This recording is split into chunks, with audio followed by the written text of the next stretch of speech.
আজকের গল্প প্রত্নতত্ত্ব। রচনা বিভূতিভূষণ বন্দ্যোপাধ্যায়। গল্প পাঠ অরুময় চক্রবর্তী। গল্প প্রত্নতত্ত্ব। আমি এই গল্প আমার বন্ধু সুকুমারবাবুর মুখে শুনেছি। ইতিহাস ও প্রত্নতত্ত্ব বিষয়ে যাহারা কিছু আলোচনা করেছেন তাদের সকলেরই কাছে ডাক্তার সুকুমার সেনের নাম সুপরিচিত। ডাক্তার সেন অনেক দিন গভর্নমেন্টের প্রত্নতত্ত্ব বিভাগে দক্ষতার সঙ্গে কাজ করেছেন। পাটনা এক্সক্যাভেশনের সময় তিনি স্পুনার সাহেবের প্রধান সহকারী ছিলেন। মধ্যে দিন কতক তিনি ইন্ডিয়ান মিউজিয়ামের প্রত্নতত্ত্ব বিভাগের কিউরেটরও ছিলেন। বৌদ্ধ আইকোনোগ্রাফিতেও তিনি সুপরিচিত। প্রাগ গুপ্ত যুগের মূর্তিশিল্প ও ভারতীয় মূর্তিশিল্পের ক্রমবিকাশ নামক তার প্রসিদ্ধ বই দুখানা ছাড়া এশিয়াটিক সোসাইটির পত্রে এবং বহু দেশি সাময়িক পত্রিকায় এ বিষয়ে তিনি বহু প্রবন্ধ লিখেছেন। তার পড়বার ঘরটায় নানা স্থানের ভাঙা পুরনো ইট, ভাঙা কাঠের তক্তি বসানো তুলট কাগজ ও তালপাতার পুঁথিস্তূপ এবং কালো পাথরের তৈরি দেবদেবীর মূর্তির ভিড়ে পা দেওয়ার স্থান ছিল না।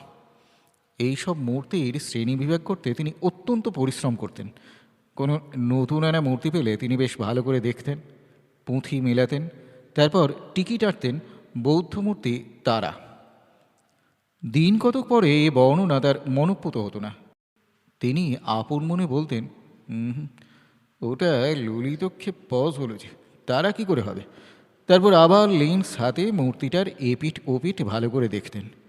মূর্তিটার যে হাত ভাঙা সেটার দিকে চেয়ে বলতেন, এ হাতটায় নিশ্চয়ই পদ্ম ছিল, মানে বেশ বোঝা যাচ্ছে কি না।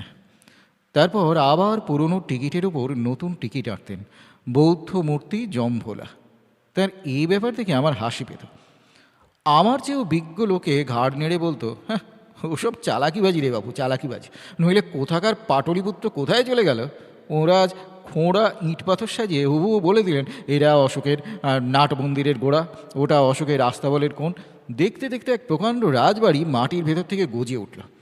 চাকরি তো বজায় রাখা চাই, কিছু নয় রে বাবু, ওসব চাকরিবাজি। তবে এইসব কথার মূল্য বড়ই কম, কারণ জ্ঞান বিজ্ঞানের সঙ্গে আমারও এসব বিজ্ঞ লোকের চিরদিন ভাসুর ভাদ্রবউ সম্পর্ক। সেদিন দুপুরবেলা ডক্টর সেন যখন তার নিজের লাইব্রেরিতে সেন রাজাদের শাসনকাল নিয়ে অত্যন্ত ব্যস্ত আছেন, আমি তখন একটা রাষ্ট্র বিপ্লবের মতো সেখানে গিয়ে হঠাৎ হাজির হলাম। আমাকে দেখে তিনি অত্যন্ত আনন্দিত হলেন। খানিকক্ষণ খোশ গল্প করে সেখানে সারা দিনের মানসিক পরিশ্রম দূর করতে বুঝলাম তিনি খুব ব্যগ্র হয়ে পড়েছেন। এ কথা সে কথার পর ডক্টর সেন বললেন, চা নাই, একটা গল্প শোনো। এটা আমি কখনো কারুর কাছে বলিনি, তবে স্পুনার সাহেব কিছু কিছু শুনেছেন। বাইরে সেদিন খুব শীত পড়েছিল। দরজা বন্ধ করে সুকুমারবাবুর গল্প শুনবার জন্য বসলাম। চা এলো। চা খেতে খেতে সুকুমারবাবু তাঁর গল্প বলতে লাগলেন।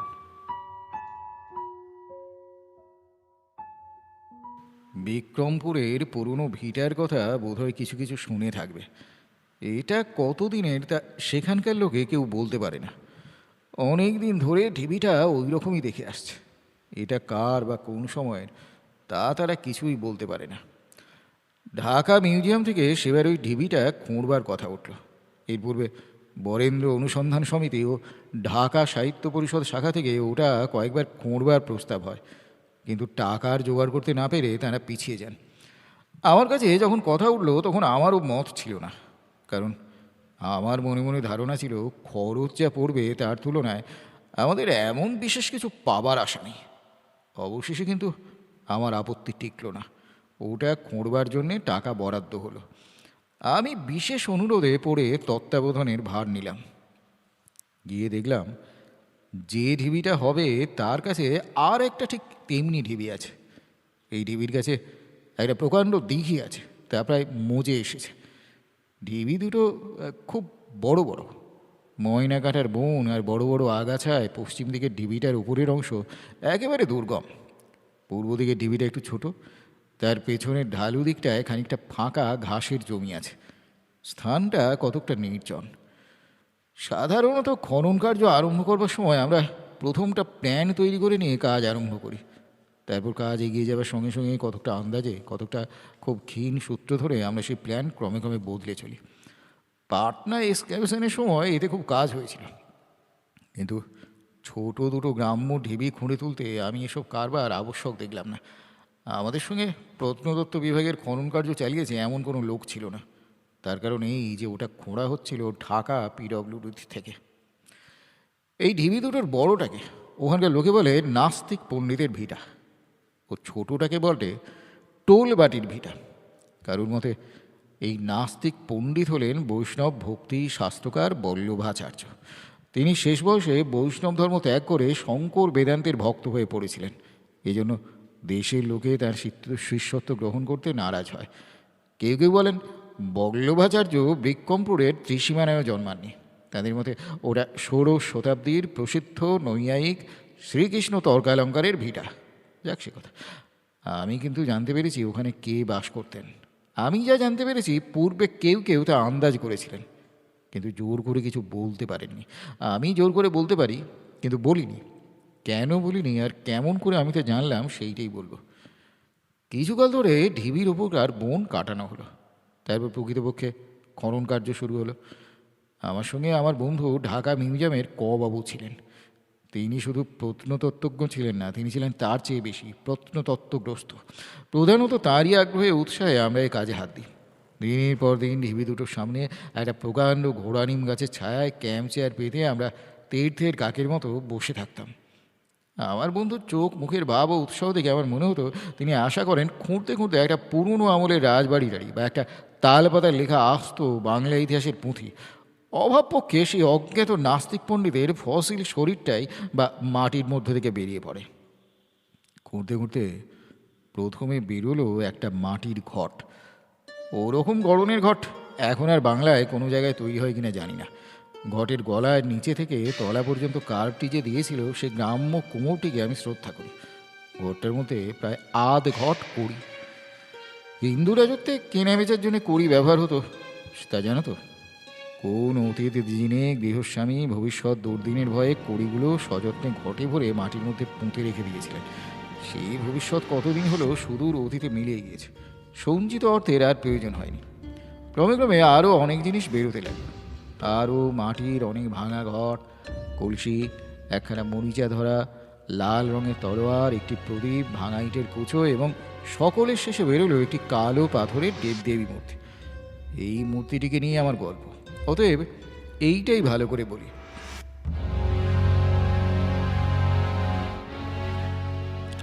দেবী মূর্তিটি পাওয়া যায় টোলবাড়ির ভিটায়। মূর্তিটি রাজমহলে কালো পাথরের তৈরি, চকচকে পালিশ করা। বহুদিন মাটির তলায় থেকে সে পালিশ যদিও নষ্ট হয়ে গিয়েছিল, কিন্তু মোটের উপর তখনও যা ছিল তা খুব কম মূর্তিতেই আমি দেখেছি। মূর্তিটি সরস্বতী দেবীর হলেও তাতে বৌদ্ধ ভাস্কর্যের কিছু প্রভাব আছে বলে মনে হয়েছিল। হাতে বীণা না থাকলেও দেবী না হয়ে দেবমূর্তি হলে তাকে মঞ্জুশ্রী মূর্তি বলে অনায়াসে ধরে নেওয়া যেতে পারত। মূর্তিটা যখন পরিষ্কার করে আমার সামনে আনা হলো, তখন তার দিকে চেয়ে আমি চেয়ার থেকে উঠে পড়লাম। অনেক মূর্তি গত 15 বছর ধরে পরীক্ষা করে আসছে, কিন্তু এ কি, বাটালির মুখে পাথর থেকে হাসি ফুটিয়ে তুলেছে কি করে? খানিকক্ষণ এক দৃষ্টে মূর্তিটার দিকে চেয়ে রইলাম। আমি খুব কল্পনাপ্রবণ নই, কিন্তু সেদিন সেই নিস্তব্ধ দুপুরবেলায় পত্রবিরল ঘোড়া নিম গাছটার তলায় দাঁড়িয়ে আমার মনের মধ্যে কেমন গোলমাল হয়ে গেল। অল্পক্ষণ, অবশ্য খুব অল্পক্ষণের জন্যে মনের মধ্যে এক অপূর্ব ভাব, সৌন্দর্যে ঝলমল চকচকে কালো পাথরের পালিশ করা নিটোল সে দেবী মূর্তির, তার মুখের দৃঢ় রেখাগুলির, দেহের গঠনের শিল্পভঙ্গির, হাতের আঙুলগুলি বিন্যাসে সুন্দর ধরনের, সকলের উপর মূর্তির মুখের সে হাসি মাখা জীবন্ত সৌন্দর্যের দিকে চেয়ে অনেকক্ষণ চুপ করে দাঁড়িয়ে রইলাম। শিল্পের যে প্রভাব কালকে তুচ্ছ করে যুগে যুগে মানুষের প্রাণ স্পর্শ করছে, তার সঙ্গে সত্যিকার পরিচয় সেই আমার প্রথম হলো। জয় হোক সে অতীত যুগের অজ্ঞাতনামা শিল্পীর, জয় হোক তার মৃত্যুঞ্জয়ী প্রতিভার। মূর্তিটাকে বাড়ি নিয়ে এসে আমার লাইব্রেরিতে কাগজ চাপা ধ্যানী বুদ্ধের দলের মধ্যে তাকে রেখে দিলাম। রোজ সকালে উঠে দেখতাম দীর্ঘ ভ্রূরেখার নিচে বাঁশ পাতার মতো টানা চোখ দুটোর কোণ হাসিতে যেন দিন দিন উজ্জ্বল হয়ে উঠছে। কয়েকদিন ধরে নানা কথা মনে হতে লাগলো। খুঁড়তে খুঁড়তে এমন কোনো জিনিস পাইনি যাতে মূর্তিটির বা ভিটার ওপর সময় নিরূপণ করতে পারি। তবে মূর্তিটি গুপ্ত যুগের পরবর্তী সময়ের এবং পূর্ববঙ্গের শিল্পীর হাতে তৈরি, এটা আমি তার মাথার ওপর ছাতার মতো চিহ্ন দেখে কতটা আন্দাজ করতাম। পাথরের মূর্তির মাথার ওপর এই গোল ছাতার মতো চিহ্ন পূর্ববঙ্গের ভাস্কর্যের একটা রীতি, এ আমি অন্যান্য মূর্তিতেও দেখেছি। সেদিন রবিবার সন্ধ্যাবেলাটা আমার এক প্রতিবেশী বন্ধুর সঙ্গে এক বাজি দাবা খেলে সকাল সকাল শুতে গেলাম। এইবার যে কথা বলবো সে কেবল তুমি বলেই তোমার কাছে বলছি। অপরের কাছে এই কথা বলতে আমার বাধে, কারণ তারা আমায় বিশ্বাস করবেন না। অনেক রাতে কি জানি কেন হঠাৎ ঘুম ভেঙে গেল। ঘরের মধ্যে কিসের অত্যন্ত সুগন্ধ পেলাম। পূজার মন্দিরে যেমন ধূপধুনো, গোগ্গুল, ফুল, ঘি, চন্দন সব শুদ্ধ মিলে একটা একটা স্নিগ্ধ সৌরভ পাওয়া যায়, এটা ঠিক সেইভাবের সুগন্ধটা আমার নিদ্রালস মস্তিষ্কের মধ্যে গিয়ে আমায় এমন একটা নেশায় অভিভূত করে ফেলল। রাত কটা হবে ঠিক জানি না, মাথার কাছে ঘড়িটা টিকটিক করছিল। হঠাৎ দেখলাম খাট থেকে কিছু দূরে ঘরের মেঝে কে একজন দাঁড়িয়ে, তার মস্তক মণ্ডিত, পরনে বৌদ্ধ পুরোহিতের মতো হলদে পরিচ্ছদ, মুখের হাতের অনাবৃত অংশের রং যেন সাদা আগুনের মতো জ্বলছে। বিস্মিত হয়ে জোর করে চোখ চাইতে সে মূর্তি কোথায় মিলিয়ে গেল। বিছানায় তাড়াতাড়ি উঠে বসলাম। ঘড়িতে দেখলাম রাত 2টো। ভালো করে চোখ মুছলাম, ঘরে কেউ কোথাও নেই। ভাবলাম আরে গেল যা, রাত দুপুরের সময় এই যে দেখছি ছোটবেলাকার সেই বউ মেন আদিম মেয়ে হিজ ইনক্রিজ। খানিকক্ষণ বিছানায় বসে থাকবার পর ঠিক করে নিলাম ওটা ঘুমের ঘরে কীরকম চোখের ধাঁধা দেখে থাকবো। তারপর আবার শুয়ে পড়লাম। একটু পরে বেশ ঘুম এলো। কতক্ষণ পরে জানি না, আবার কি জানি কেন হঠাৎ ঘুম ভেঙে গেল। ঘুম ভাঙবার সঙ্গে সঙ্গে আবার সে সুগন্ধটা পেলাম, আবার সেই নেশা। এবার নেশাটা যেন আমায় পূর্বের চেয়েও বেশি অভিভূত করে ফেললে। তারপরে দেখি সেই মুণ্ডিত মস্তক, পীত বসন, জ্যোতির্ময় বৌদ্ধ ভিক্ষু আমার খাটের অত্যন্ত কাছে দাঁড়িয়ে আমার দিকে চেয়ে আছেন। তারপর আরও কতগুলো অদ্ভুত ব্যাপার খুব অল্প সময়ের মধ্যেই ঘটল। হঠাৎ আমার ঘরের দৃশ্যটা আমার চোখের সামনে থেকে মিলিয়ে গেল। দেখলাম এক বিস্তীর্ণ স্থান, কত বাড়ি, শ্বেত পাথর বাঁধানো, কত চত্বর, কত গম্বুজ, দেউল, অনেক মণ্ডিত মস্তক বৌদ্ধ ভিক্ষু মতো পরিচ্ছদ পরা লোকেরা এদিক ওদিক যাতায়াত করছেন। অসংখ্য ছাত্র, ঘরে ঘরে পাঠ নিরত। এক স্থানে অশোক বৃক্ষের ছায়ায় শ্বেত পাথরের বেদিতে একদল তরুণ যুবক পরিবৃত হয়ে বসে আমার পরিচিত সেই বৌদ্ধ ভিক্ষু। দেখে মনে হলো তিনি অধ্যাপনায় নিরত এবং যুবক মণ্ডলী তাঁর ছাত্র।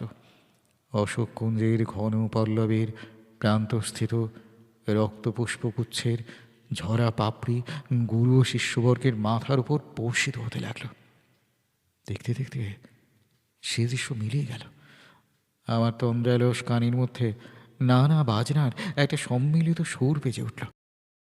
এক বিরাট উৎসব সভা, উৎসব বেশে সজ্জিত নরনারীতে সভা ভরে ফেলছে। সব যেন অজন্তার গুহার চিত্রিত নরনারীরা জীবন্ত হয়ে উঠে বেড়াচ্ছে।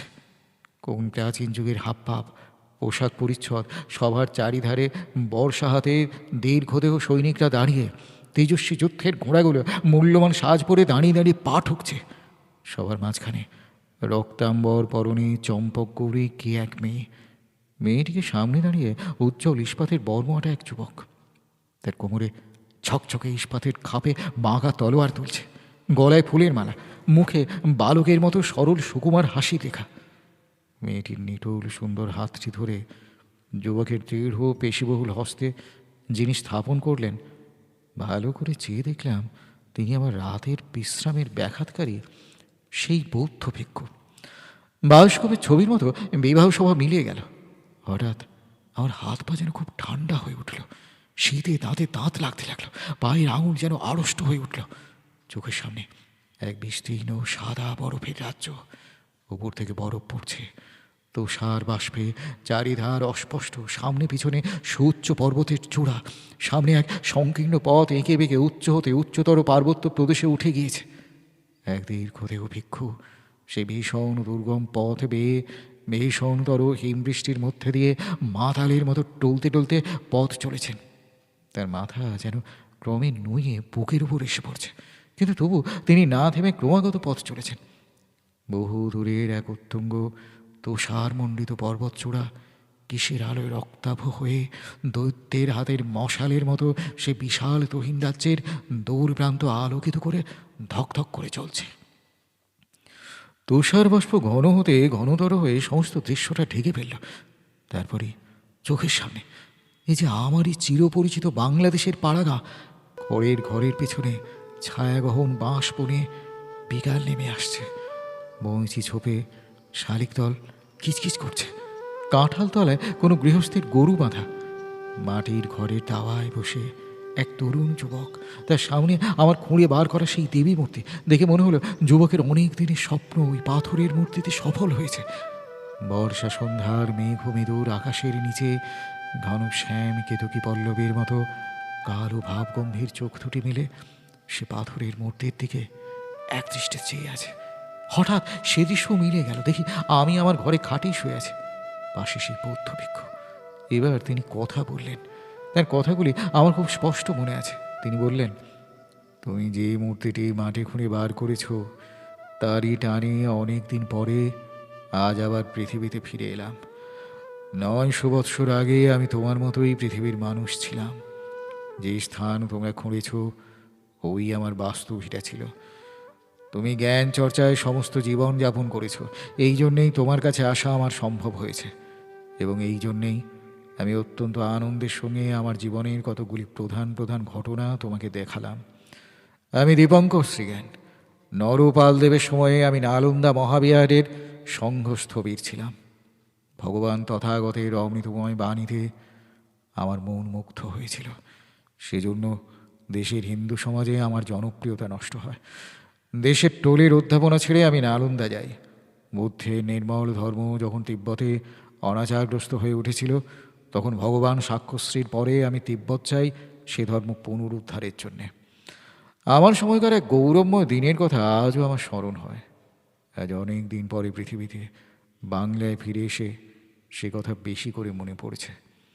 চেদিরাজ কর্ণ দিগ্বিজয়ে বার হয়ে দেশ জয় করতে করতে গৌড় মগধ বঙ্গের রাজা নরপাল দেবের সঙ্গে যুদ্ধে হেরে গিয়ে যেদিন সন্ধে করলেন, আমি তখন নালন্দার অধ্যাপক। মনে আছে, উৎসাহে সেদিন সারা রাত্রি আমার নিদ্রা হয়নি। এই সন্ধির কিছুদিন পরেই কর্ণের কন্যা যৌবনশ্রীর সঙ্গে নরপাল দেবের পুত্র তৃতীয় বিগ্রহপালের যে বিবাহ হয়, আমি সে বিবাহের পুরোহিত ছিলাম। অল্প বয়সে আমি একজন গ্রাম্য শিল্পীর কাছে পাথরের মূর্তি করতে শিখি এবং অবসর মতো আমি তার চর্চা রাখতাম।